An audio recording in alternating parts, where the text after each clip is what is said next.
ముఖ్యమంత్రి గారు మీ గుండె మీద చేసుకొని చెప్పండి, రంగారెడ్డి జిల్లాలో ఎన్ని వేల ఎకరాలు మీరు తీసుకున్నారు? ఇప్పుడు రంగారెడ్డి జిల్లా అంటున్నా, అందుకని రంగారెడ్డి జిల్లాలో ఎన్ని వేల ఎకరాలు మీరు ఇప్పటికీ అక్వైర్ చేస్తూ ఉన్నారు? గుట్టు చప్పుడు కాకుండా హెచ్ఎండి అంటారు, ఇంకోటి అంటారు, ఏదో ఒక రకంగా రైతులను భయపెట్టిస్తున్నారు. మీకు రైట్ లేదంటున్నారు, లాగేసుకుంటున్నారు. ఎందుకు లాగేసుకుంటున్నారని కనీసం సమాధానమైనా చెప్తున్నారా మీరు? పెద్ద చాంతాడంత లిస్ట్ ఉంది మాకు, ఎందుకు తీసుకుంటున్నారు? ఇవి అడగొద్దు, ఇవి అడిగితే మాత్రం వ్యక్తిగతంగా టార్గెట్ చేస్తారు. అసెంబ్లీలో మాట్లాడితే మైక్ కట్ చేస్తారు, మాట్లాడడానికి అవకాశం ఇవ్వరు. ఇదంతా జరుగుతుంది. నిజంగానే మీరు పద్ధతిగా పాలన చేస్తే ప్రతిపక్షం అడగడానికి మైక్ ఇవ్వడానికి భయం ఎందుకు పోస్ట్పోన్ చేసుకొని వెళ్ళిపోతుంటారు? ఎందుకు బుల్డోజ్ చేసుకొని వెళ్ళిపోతుంటారు? ఎందుకు చర్చ పెట్టరు? ఇవన్నీ కూడా ప్రజలు గమనిస్తున్నారు.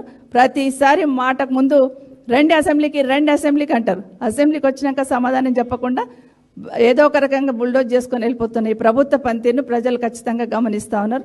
నిజంగా మీరు ఏ తప్పు చేయకపోతే ఎందుకు హౌస్ కమిటీ వేయలేదు? హౌస్ కమిటీ వేయాల్సిందని ఈ ప్రభుత్వాన్ని డిమాండ్ చేస్తారు.